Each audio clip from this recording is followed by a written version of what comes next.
क्या कर्ज माफी फैशन है? हम बात करेंगे देवेंद्र शर्मा से, कुछ इस सेगमेंट में, कुछ अगले सेगमेंट में। देवेंद्र जी, हम जो जानना चाहते हैं आपसे कि ये जो बार बार कहा जाता है कि कर्ज माफी अंतिम समाधान नहीं है, ये कौन कहता है कि कर्ज माफी अंतिम समाधान है? क्या आप ऐसे किसी को जानते हैं जो कहता है कि ये फाइनल सॉल्यूशन है कर्ज माफी, और ये क्या आपको लगता है कि ये फैशन हो चुका है?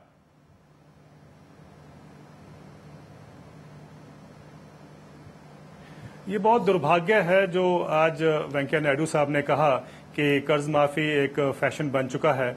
और ये अगर फैशन बना है तो मुझे ये समझ नहीं आता कि इतने सालों से मैं देखता आ रहा हूँ, तकरीबन 7-8 सालों से हर साल हम कॉरपोरेट का जो कर्जा है माफ करते हैं। कभी उनको नहीं कहा गया कि ये उनका जो ये है जो कर्जा माफ हो रहा है उनके लिए वो एक फैशन बन चुका है। लेकिन जब भी गरीब की बात होती है या किसान की बात होती है तो सरकार को लगता है या देश को लगता है कि ये बोझ हो गया है देश के ऊपर। किसान जो है वो देश के ऊपर बोझ हो चुका है और जिसको इतना जल्दी उतारने की कोशिश की जा रही है कि वो चाहे मरे चाहे खेती छोड़े, जो भी हो उनके साथ किसी को फिक्र नहीं है। मैं इसलिए कह रहा हूं रवीश जी कि पिछले 5 सालों से स्टडीज बताती हैं, आंकड़े बताते हैं हमें कि किसान को नुकसान हुआ है अधिकतर फसलों में। अधिकतर फसलों में एमएसपी के माध्यम से भी और बाजार के माध्यम से भी देखा जाए तो किसानों को नुकसान हुआ है। 5 साल से किसान कम से कम जो है वो नुकसान भुगतते आ रहे हैं, जिसमें पैडी भी है, शुगर केन भी है। हम जानते हैं इस साल दालों का क्या हाल हुआ है, प्याज, टमाटर और आलू, जो भी आप फसल ले लें उसमें किसानों को नुकसान होना पड़ा। मैं इसलिए कहता हूं कि farmer does not only cultivate crops, he also cultivates losses. और यही होता आया है पिछले 5 साल से कि वो लॉसेस को कल्टीवेट करता आया है। अगर आज कर्जा इतना जो प्रोटेस्ट हुआ है उसका मतलब सिर्फ एक ही है कि इतना कर्जा उसके सामने बढ़ गया है आज कि वो कर्जा इस टाइम किसी को भी, कोई भी अगर उसकी जगह पे हो, उसका कर्जा वो उतारना पड़ेगा। और अगर आज देश सोचता है कि ये कर्जा उसके लिए फिस्कल डेफिसिट बढ़ जाएगा, ये गलत बात है, क्योंकि उन किसानों ने अपना पेट काटकर देश को सस्ता अनाज दिया है। और आज देश की जरूरत है, देश को खड़े होना चाहिए, उन किसानों की मदद करें जिन्होंने अपना पेट काटकर देश के सामने इतनी बड़ी कुर्बानी की है इतने सालों से। और इसको कहते हैं हम कि ये फैशन हो चुका है। इससे क्या बड़ा दुर्भाग्य हो सकता है? सवाल मैं जानना चाहता हूं, अगर आप ये देखें सारी जो जितना आज तक लोन माफ किया गया है अभी तक देखें रवीश जी, 4 राज्यों में जो लोन माफी की बात की गई है या उन्होंने बताया है वो मात्र 84,000 करोड़ रुपए है। 84,000 करोड़ रुपया सिर्फ एक कंपनी भारत भूषण स्टील जो है उसका जो लोन राइट ऑफ करने के लिए गया हुआ है वो भी 80,000 करोड़ रुपया है। और ये देखिए यहां 15 करोड़ लोगों को फायदा होने जा रहा है इसमें। ये 84,000 से 15 करोड़ किसान जो हैं वो कम से कम उनको फायदा होगा। और यहां पर अगर हम देखें कॉर्पोरेट्स में तो आपने देखा ये अभी 12 कंपनियों के खिलाफ बात जो हो रही है सॉल्वेंसी और बैंकरप्सी के खिलाफ जो करना है, उसमें तकरीबन 2 लाख करोड़ रुपया सिर्फ 12 कंपनियों का है। तो उसमें तो कोई हम फैशन की बात नहीं करते हैं, लेकिन जहां 15 करोड़ किसानों को फायदा होना होता है वहां हम कहते हैं कि यह फैशन हो चुका है। यह कहीं हमारी मानसिकता में प्रॉब्लम है, एज ए पॉलिसी मेकर भी प्रॉब्लम है, क्योंकि हम ये मान के चलते हैं कि गरीब का राइट ऑफ किया जाएगा तो फिस्कल डेफिसिट बढ़ जाएगा। लेकिन जब कॉर्पोरेट्स का राइट ऑफ किया गया तो मैंने आज तक कभी फिस्कल डेफिसिट की बात होती नहीं सुनी है। और कितना बड़े लोन की हम बात कर रहे हैं, तकरीबन 15 लोगों का 10 लाख करोड़ रुपए जो है वो अंडर स्ट्रेस है, जिसमें से 7 लाख करोड़ रुपए तकरीबन जो है वो राइट ऑफ के लेवल पर है, जिसको राइट ऑफ करने की बात हो रही है। और वो 15 लोगों की बात हो रही है। और यहां पर देश में अगर हम 3 लाख भी करोड़, जैसा कई लोगों ने कहा है कि अगले 2 साल में 3 लाख करोड़ हो जाएगा, तो उसमें 32 करोड़ लोगों को फायदा होगा।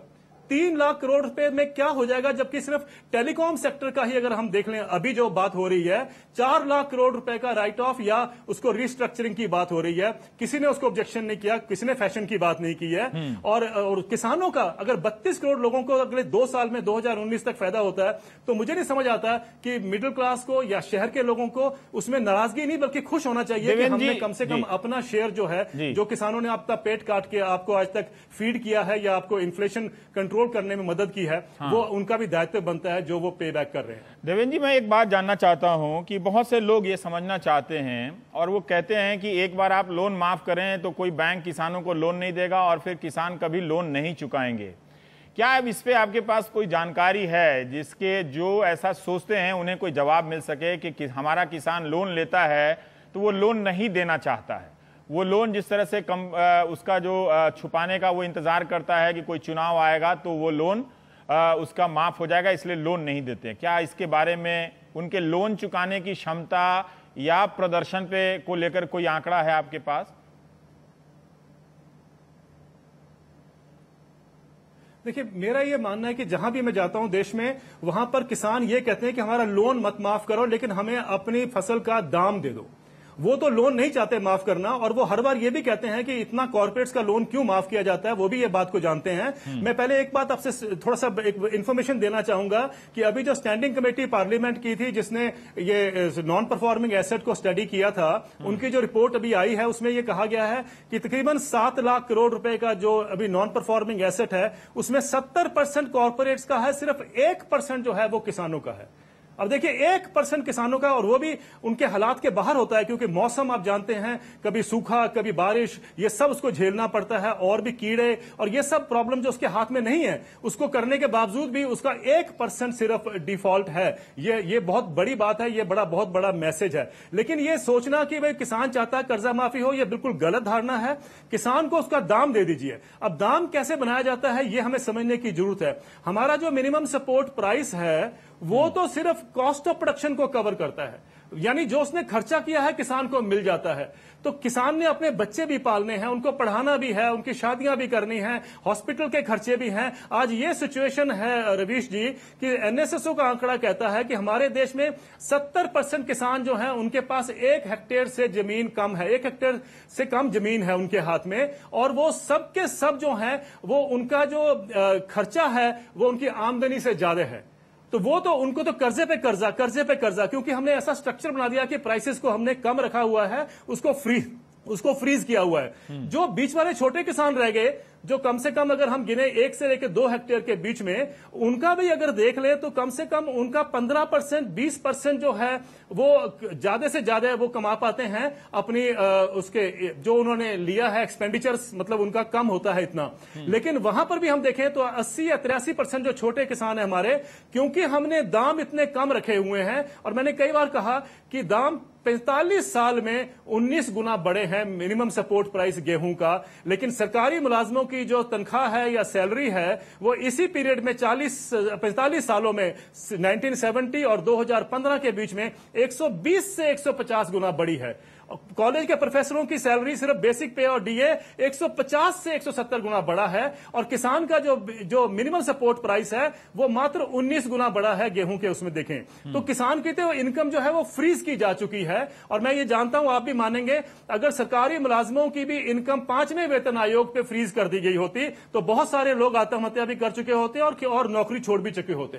कहने का मतलब यह है कि हम डेलिबरेटली किसान को या खेती को deliberately we are keeping them impoverished, we are killing agriculture, क्योंकि सारी पॉलिसीज ये है कि इनको खेती से बाहर निकालना है। यही सरकार नहीं, पिछली सरकारें भी करती आई हैं। इनको खेती से निकालना है और सस्ते मजदूर चाहिए, चीपर लेबर चाहिए, दिहाड़ी मजदूर चाहिए शहरों में। उसके लिए ये सारा कोशिश, क्योंकि रिफॉर्म्स जो हैं वो चीपर लेबर की उसकी जरूरत है। तो basically to keep economic reforms alive हम लोग एग्रीकल्चर को मार रहे हैं, सैक्रिफाइस कर रहे हैं। ये जब तक हम नहीं समझेंगे तो ये हमें नहीं समझ आता कि किसान क्यों मर रहा है, किसान क्यों आत्महत्या कर रहा है, किसान क्यों अपना कर्जे माफी की बात कर रहा है। एक चीज मैं जानना चाहता हूं, मध्य प्रदेश का जो उदाहरण दिया उसमें जो सूदखोर हैं, महाजन हैं, उनका भी रोल है, जो मनी लेंडर हैं। तो ये मनी लेंडर 20% कहीं 24% सुनने को मिलता है। इनकी शर्तें क्या होती हैं ये तो कहीं बात सामने आती नहीं है। ये जमीन कब्जा लेते हैं। मैं ये जानना चाहता हूं कि बैंक से जो सरकार ने बताया है कि 30 सितंबर 2016 तक 12,60,000 करोड़ का कर्जा है किसानों पर, उनमें से 9,57,000 करोड़ का कर्जा कमर्शियल बैंकों ने किसानों को दिया है। तो 3 लाख करोड़ का कर्जा जो है वो जरूर बैंक के अलावा आता होगा, हो सकता है इसमें कोऑपरेटिव बैंक हो, ये हो। फिर भी मैं जानना चाहता हूं कि क्या ये आंकड़ा पर्याप्त है ये समझने के लिए कि किसान मनी लेंडर से उतना परेशान नहीं है?